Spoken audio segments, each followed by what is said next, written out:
எங்களை காக்க வந்த குல தெய்வம் குல சாமி எங்கள் புள்ள எங்களுக்கு எல்லாருக்கும் எங்கள் வீட்டு புள்ள. இனி எங்கள் வீட்டு புள்ள தான் நம்ம எங்களுக்கு தேவை. யாருமே எங்களுக்கு தேவை இல்லைப்பா. நானே என் உயிர் ரெட்டலையை தான் போகும்னு சொன்னாவோ. அந்த மாதிரி இருந்தேன்னா இன்னைக்கு ரெட்டலையை ஒரு பக்கம் வச்சுட்டேன். இன்னைக்கு நீ தான் வேணும். டிவியை திறந்தா உன் படம் தான் பார்க்குறேன், இல்லைன்னா நம்ம படுத்து தூங்குறோம் உட்காந்து. எனக்கு நீ எல்லாரையும் நாங்கள் இருட்டில் இருக்கிறோம்பா. நாங்கள் எல்லாம் இருட்டில் இருக்கிறோண்டி சாமியா.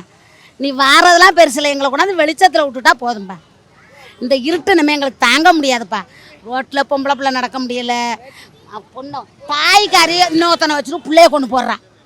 அவள் ஓடுறாளே அவங்க கூட வச்சேன். அந்த பிள்ளைய எங்காச்சும் ஒரு அனாதை விடுதலை விட்டா என்னப்பா, அந்த பிள்ளைய கொண்டு போட்டு ஓடுறான். ரோட்டில் பொம்பளை தைரியமாக நடக்க முடியல. சாமத்துக்கு பின்னாடியே வரானோ துணியை பிடிச்சிருக்கோம். அது பள்ளிக்கூடத்துக்கு பிள்ளைகளை அனுப்புனா வாத்தியார் பிள்ளைங்களை அநியாயம் பண்ணுறான். 5 வயசு பிள்ளை 60 வயசுக்கெல்லாம் பாடுபடுறான். இதெல்லாம் என்னப்பா அரசியல்? இதெல்லாம் கேட்காம தூங்கிட்டா பாருக்கு இந்த அரசியல். ஏன்பா இதுக்கு முன்னே அந்த அம்மா இருந்து நடத்தின அரசியல் எப்படி பாருந்துச்சு? இப்போ ஏன்பா அந்த அரசியல் தூங்கிட்டு இருக்கு? ஏன் முழிக்க மாட்டீங்களா? முழிச்சு பார்க்க மாட்டீங்களா? உங்கள் வீட்டில் ஏதாச்சும் சொன்னால் பார்ப்பீங்க. கல்லடி விழுந்தா மக்களுக்கு ஏதாச்சுன்னா பார்க்க மாட்டீங்க. உங்களுக்கு கல்லடி விழுவக்கூடாது, ஆனால் எங்களுக்கு கல்லடி விளக்கமத்தடி செருப்படிச்சு. ஏன்னா உங்களுக்கு ஓட்டு போட்டோம், எங்களுக்கு தலையெழுத்தா காலு கெடுக்க போய் நாங்கள் நின்று உங்களுக்கு ஓட்டையும் போட்டு நீங்கள் சொல்கிறதெல்லாம் நாங்கள் கேட்டுக்கிட்டு வாங்கியிருக்கோம். எங்களுக்கு குரல் கொடுக்க நீங்கள் வரமாட்டீங்க. உங்களுக்கு ஏதாவது சொன்னாக்கா சுற்றிலும் பாதுகாப்பு. வெளியே போனால் 10 காரு, உள்ளே வந்த என் பிள்ளை வந்தான், என்ன 100 காரை வந்துச்சு.